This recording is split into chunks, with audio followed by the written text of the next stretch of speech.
from Anshe Sfard Bethel Emeth Congregation. It's time to take 10 minutes for Torah with Rabbi Joel Finkelstein. Welcome to our discussion of Parshat Vayigash, a magic moment. If we look in the Parsha, we find Vayigash Elav Yehuda, that Yehuda approaches Yosef. He doesn't know it's Yosef, but it's Yosef. Judah and Joseph, child of Leah, child of Rachel. One approaches the other. And with the revelation of the great compassion that Judah has for Benjamin and for the father, there is indeed a reunion.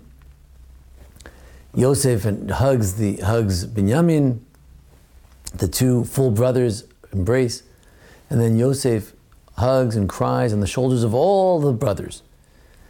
And there is indeed a great moment of unification of all of the tribes of Israel.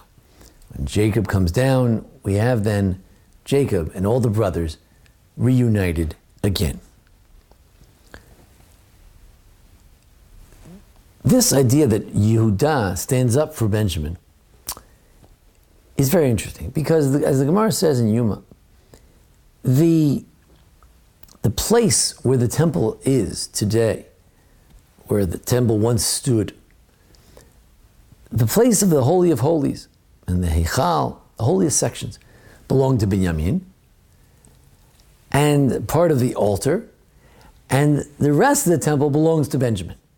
So in other words, the meeting place, the coming together of the tribe of Benjamin and Judah, the border area, is exactly where the Holy of Holies is, exactly where the holiest place in the whole world is. The coming together of Judah and Benjamin, the coming together of the northern tribes and the southern tribes, the coming together of the children of Leah, the children of Rachel. So what does that mean? It means that where does Shekhinah rest? Where does the divine holy presence rest? In a place where all the brothers are together. If we look back at the original story of Parshat Vayetze of Yaakov, he puts his head down on those stones, those 12 stones, and they all became one. And then Ha'evan Hazoz, this place will be the house of God. What's the foundational stone of our holy temple, of the Beis HaMikdash? The foundation stone of the 12 tribes of Israel that come together as one under his head. And that's where it says that V'nei Hashem nitzav alav, that God was resting on him, not on the ladder in Parshat Vayetze, but on him, on Jacob, on Yaakov, where he's resting on the 12 tribes, where there are 12 tribes, where there is unity, there is a Shekhinah. Of course, it's not just unity in general, but it's unity around a purpose, around Yaakov, around love. This idea that the Temple Mount is a place of great love is expressed by a more of a folk legend, so later origins, that says that it was at the place of the Temple Mount where two brothers embraced. You know the story, each one, there was a single brother and there was a married brother.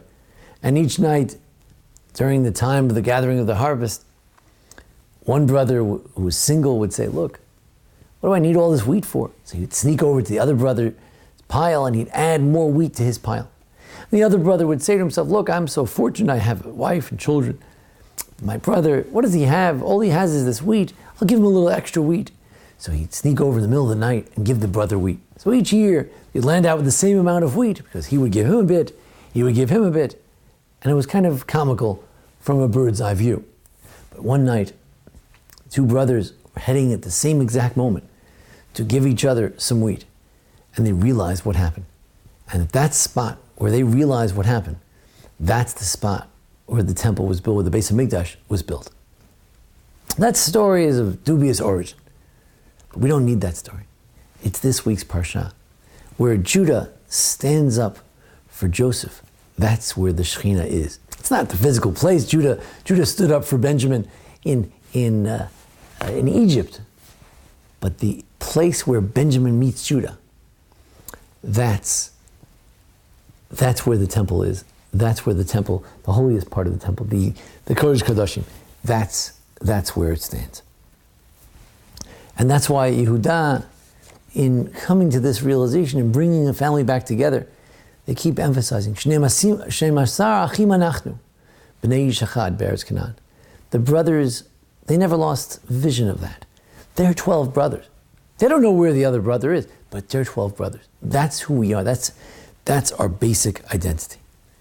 Therefore, in the second temple, where those 12 tribes were not together, Shekhinah didn't rest in the second temple in the same way.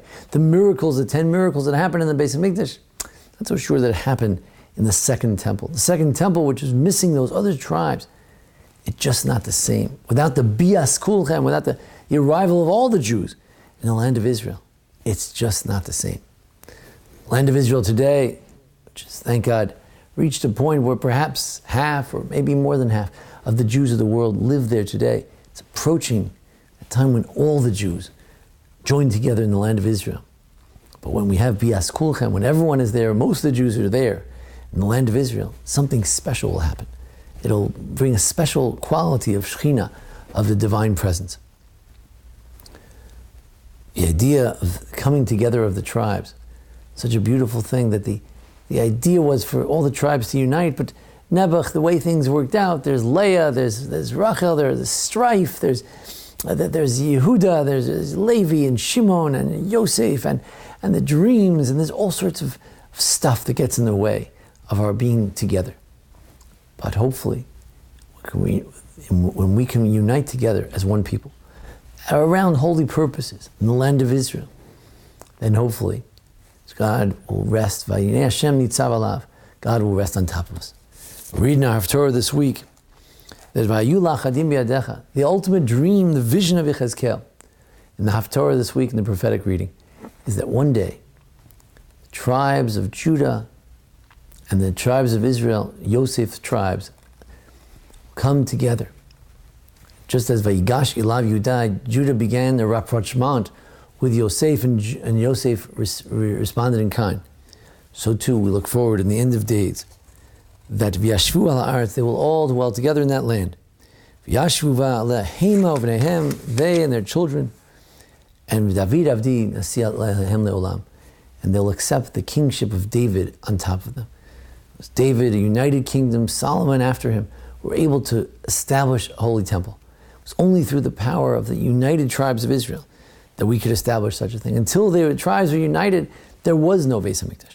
Only under David, Solomon, that's where there can be a Beis HaMikdash. Shalom, that will be a covenant of peace. And then, when the tribes are united, God's presence can be among us. And then, when all Jews stand together, then the nations will know that God is with us. Let us hope, in our generation, we too can unite on holy purposes, and indeed will be rewarded with divine Shekhinah, divine presence, will rest in our midst. Ayu lachadim biyadecha, we will be all as one. Thank you for joining us here in the Anshe Sfard Bethel Emeth congregation, this waning days of Chanukah, the Parshat Vayigash, as we approach the Shabbat of Vayigash. Thanks to Jason Lefkowitz, our producer, and feel free to browse our other weekly Parsha discussions, holiday discussions, how-to video. And in these last days of Hanukkah, happy Hanukkah to all.